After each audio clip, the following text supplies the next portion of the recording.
wabarakatuh. Halo semuanya, di video kali ini saya akan membahas tentang trias politika atau yang sering dikenal dengan pemisahan kekuasaan. Kenapa sih konsep seperti ini penting sekali dalam kehidupan bernegara, terutama di Indonesia? Nah, di video ini saya akan lebih membahas tentang apa sih trias politika itu dan bagaimana sih penerapannya di Indonesia, dan kenapa kita butuh sekali pemisahan kekuasaan dan bukan cuma satu kekuasaan saja. Mari kita bahas bersama-sama.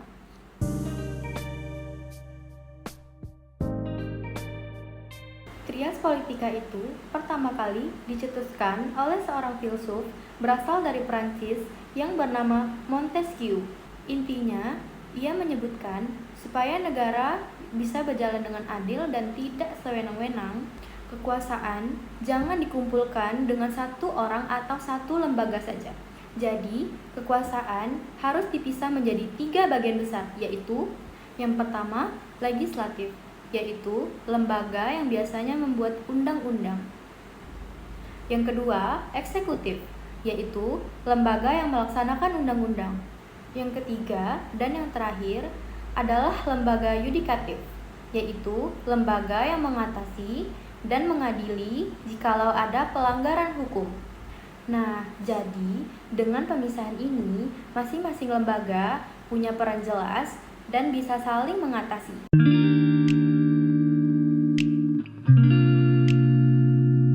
Kalau kita berpikir lebih jauh, pemisahan kekuasaan ini bukan hanya tentang bagaimana negara kita diatur, tetapi juga tentang bagaimana masa depan kita sebagai warga negara. Bagaimana maksudnya pemisahan kekuasaan negara sebagai jaminan di masa depan? Nah, artinya sistem ini membuat negara kita menjadi lebih stabil, adil, dan terbebas dari kekuasaan yang absolut. Selain itu, generasi muda juga bisa menikmati masa depan yang lebih pasti. Kenapa? Karena hukum dan keadilan lebih terjaga. Jadi bukan hanya sekedar teori politik, tetapi investasi untuk masa depan bangsa. Dan inilah bentuk kita bertanggung jawab untuk masa depan bangsa.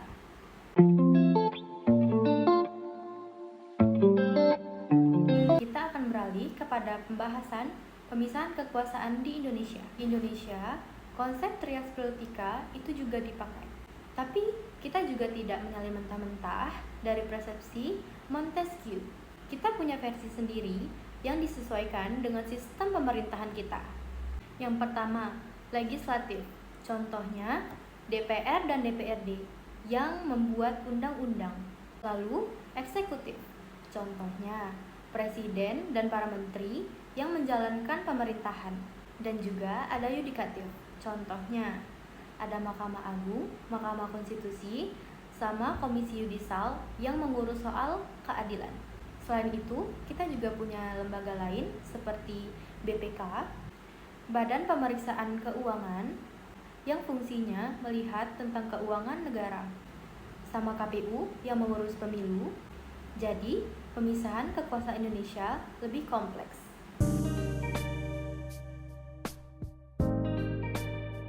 Lalu, kenapa harus ada pemisahan kekuasaan? Karena kalau semua lembaga dipegang sama satu orang atau satu lembaga saja, itu bahaya sekali. Kenapa? Karena bisa muncul yang dinamakan abuse of power atau penyalahgunaan kekuasaan.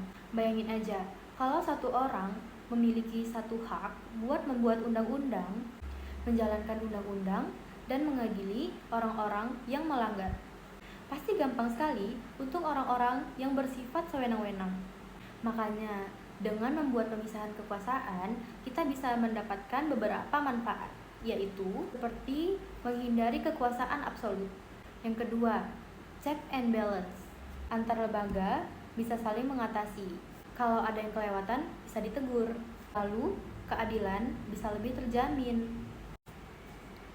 Karena yang mengurus adalah hukum, pemerintahan, dan undang-undang itu lembaga yang berbeda. Dan yang terakhir, demokrasi akan menjadi lebih sehat. Rakyat punya ruang untuk ikut serta lewat wakilnya di legislatif. Bukan semua keputusan ditentukan eksekutif saja. Intinya, pemisahan kekuasaan membuat negara lebih stabil, adil, dan mencegah penyalahgunaan wewenang.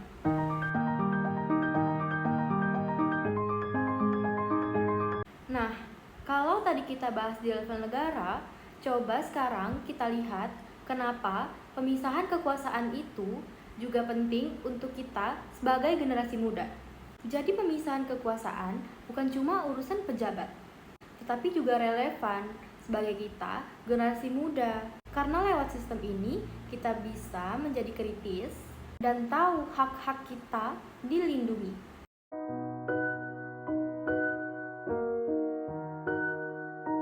Lalu, bagaimana pemisahan kekuasaan dan pembagian kekuasaan di Indonesia?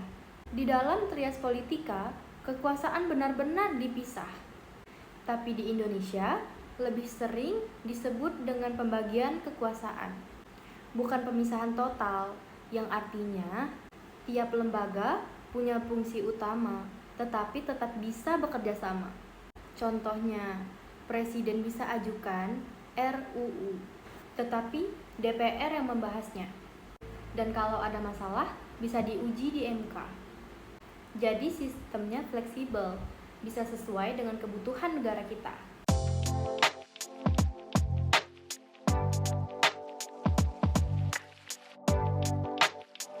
Nah, topik selanjutnya, kita juga bisa melihat bukti nyata di Indonesia.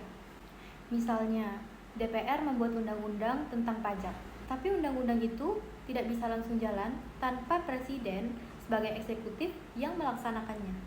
Terus, kalau ada masyarakat yang merasa keberatan karena aturan pajak itu tidak adil, mereka bisa gugat ke Mahkamah Konstitusi. Nah, MK ini dari bagian dari yudikatif. Contoh lainnya, waktu ada Undang-Undang Cipta Kerja yang sempat diprotes masyarakat, Mahkamah Konstitusi bisa turun tangan dan melihat apakah undang-undang itu sesuai dengan konstitusi atau tidak. Dari situ sudah kelihatan jelas, sistem check and balance itu berjalan. DPR tidak bisa sewenang-wenang. Presiden juga tidak bisa semau-maunya, karena masih ada lembaga peradilan yang mengawas. Lalu, bagaimana jika tidak ada pemisahan kekuasaan? Bayangkan jika pemisahan kekuasaan itu tidak ada. Misalnya, semua kekuasaan dipegang oleh presiden. Presiden yang membuat undang-undang, ia juga yang menjalankannya. Dan ia juga yang mengadili jika masyarakat yang melanggar. Sudah jelas sekali kan, itu berpotensi menjadi diktator. Karena rakyat tidak punya tempat untuk mencari keadilan. Pengalaman di dunia menunjukkan betapa banyaknya negara yang hancur karena kekuasaan yang absolut. Maka dari itu, trias politika ini sangat penting untuk menjaga demokrasi. Di Indonesia, pemisahan kekuasaan ini juga menjadi salah satu syarat untuk demokrasi yang sehat. Karena demokrasi bukan cuma soal pemilu dalam 5 tahun sekali, tapi bagaimana lembaga-lembaga sesuai dengan fungsinya dan saling mengatasi. Dengan begitu, rakyat bisa diadili, pemerintah tidak bisa seenak-enaknya, dan keadilan pun bisa ditegakkan. Makanya, trias politika ini bukan sekedar teori dari Eropa, tapi benar-benar menjadi kebutuhan untuk negara demokrasi seperti di Indonesia.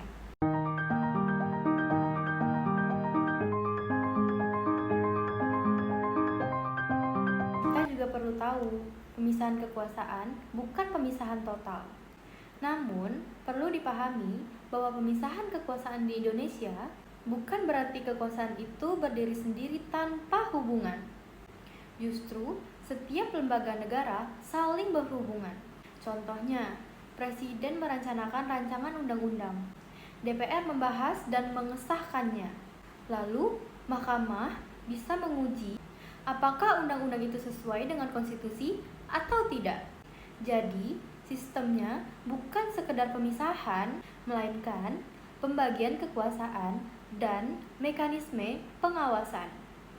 Semua ini menunjukkan bahwa trias politika hadir bukan sekedar untuk teori, tetapi untuk melindungi hak-hak negara. Jadi, kesimpulannya, trias politika itu adalah teori pemisahan kekuasaan jadi legislatif, eksekutif, dan yudikatif. Indonesia memakai konsep ini dengan versinya sendiri yang lebih luas. Kenapa kita perlu memiliki pemisahan kekuasaan? Supaya tidak ada satu pihak yang memegang semua kekuasaan dan akhirnya rakyat bisa terlindungi. Makanya penting untuk kita jaga dan dukung sistem pemisahan kekuasaan ini supaya negara kita bisa tetap adil, demokratis, dan berpihak kepada rakyat. Baik, jadi segitu saja penjelasan saya tentang Trias Politika. Semoga bisa dipahami dan menjadi pembelajaran. Wassalamualaikum warahmatullahi wabarakatuh.